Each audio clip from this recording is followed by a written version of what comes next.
Hey, what's up, Dean? Sear Performance back down shop, and we are starting work on another project. We have a ton of stuff going on right now, but I wanted to get a start on this one. Um, we still have the Escalade going. I did move the G body up.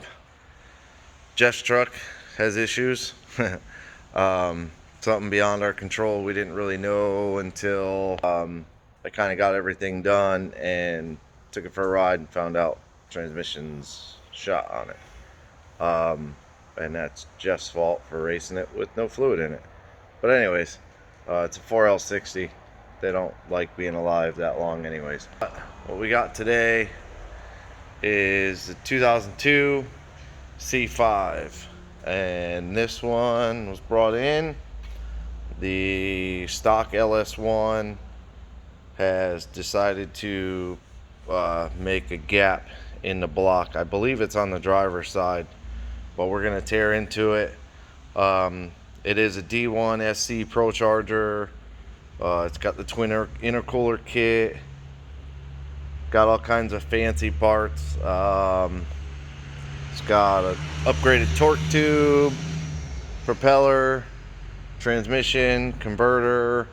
It's got all kinds of goodies going on back there. But for now, I'm going to start ripping into getting the supercharger kit off and getting ready to pull the motor out. I'll probably take all the front accessories off, get it all out of the way, get the supercharger kit set aside with all the brackets and everything, and start tearing into the motor. Most likely in the car. I'll probably pull the intake. I know I'll pull the intake off. I may end up pulling the heads in the car. That way they're pulling it out as kind of a short block assembly. Might be a little bit easier.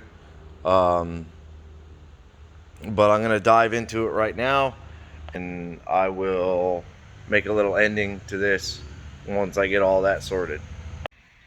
All right, so we're back. Pretty much what I got done was the entire, well, first I got the front bumper cover off. They're a little bit tricky, but managed to get it. And then I went ahead and started pulling all of the charge piping off, the intercoolers, and then I got the blower off, sitting right there with the bracket for the blower.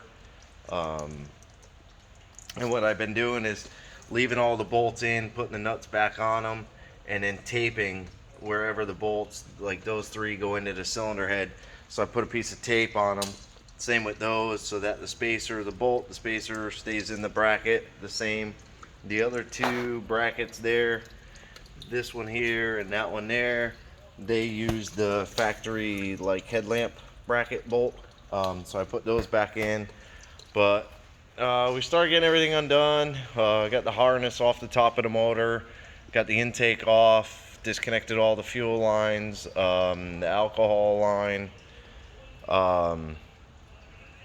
Pretty much just little by little tearing into it. Got everything draining right now.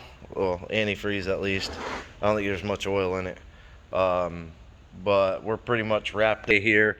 So what we're gonna do is come back in the morning, and I will tear into the heads, get the heads off. I'll get the rest of the front accessories off and drained, and then start pulling the block. Hopefully by the end of the day tomorrow, I'll have the whole long block assembly sitting out here on the ground, and start tearing into that and see exactly what failed in it. Not that I really am too concerned. I know it knocked a rod, but we'll at least tear it apart, see what's good, what's bad, and then we'll go from there. And hopefully the machine shop by the end of next week, hopefully, fingers crossed, has the new setup ready for the silver Corvette. So thanks for watching. Hit the like, subscribe, hit the bell to be notified, leave me a comment. Appreciate it. Have a good day.